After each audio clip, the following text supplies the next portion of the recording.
Fort.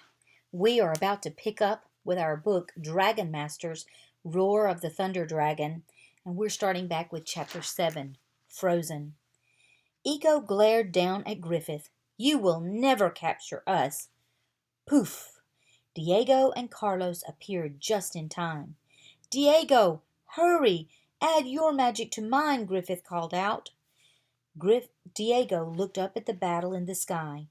He pointed, and blue light streamed out of his fingertips, joining Griffith's bubble. The two wizards pushed the magic bubble toward Eco and Neru. At the same time, Carlos saw the baby lightning dragon. Lalo, I'm here, he yelled. Lalo's head turned at the sound of his name. He spotted Carlos. With a happy cry, he flew toward his dragon master. Lalo, no! Eco yelled. The wizard's magic bubbles surrounded Eco and Neru. Good boy, Lalo, Carlos said as the baby dragon landed beside him. Neru, roar, Eco commanded. Boom! Neru roared and the bubble wobbled. How about a freezing spell? Diego asked, and Griffith nodded. Then the two wizards chanted, Frozen in space, frozen in time, frozen in space, frozen in time. Inside the magic bubble, Eco and Neru stopped moving. The bubble gently floated down to the ground and faded away. Eco and Neru stood still as statues. Drake helped Rory up. Are you okay? He asked. Rory nodded. Just some bumps, that's all. Griffith marched up to her. Rory, you must never use Vulcan to attack like that again.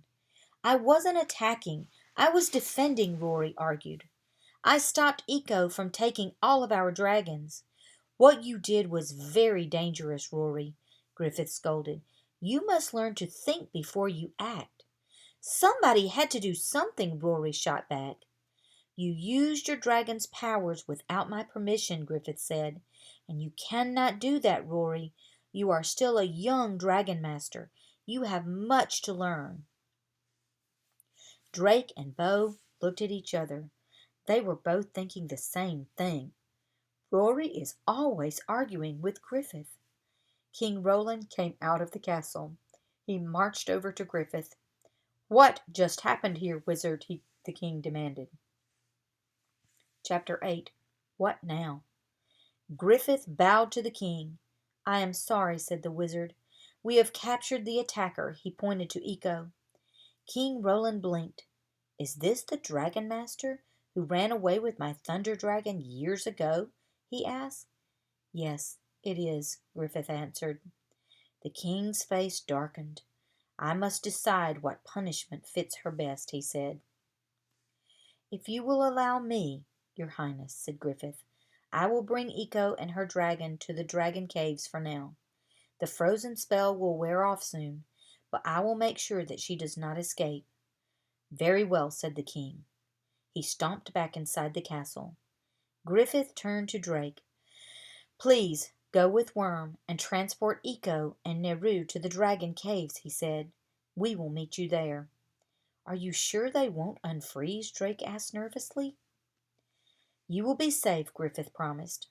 Drake nodded. He looked up at Worm, and Worm snaked his body around Eco and her dragon.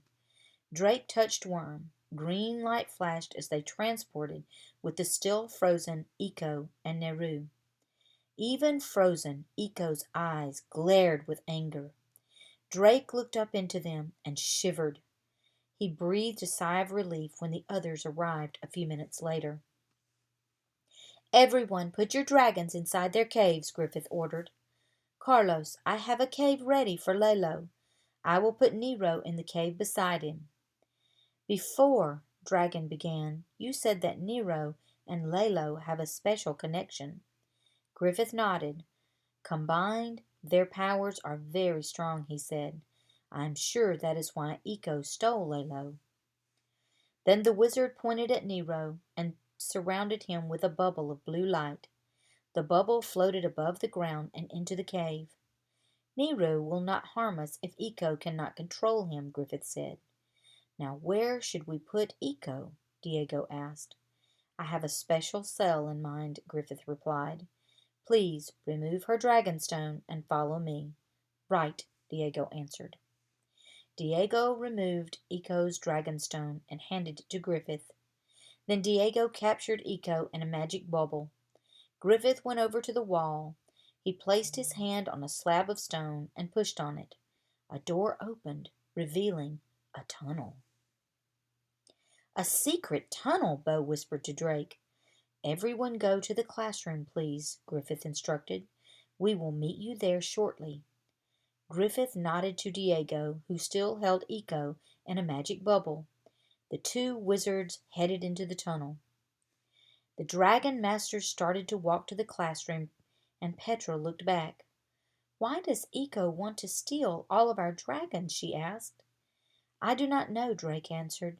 She couldn't control our dragons if she got them. They only listened to us, their dragon masters. But she used Nero's powers to keep Lalo prisoner, Carlos said. Could she do that to our dragons too? Maybe she could, Bo said, but that would take a lot of power. They entered the classroom.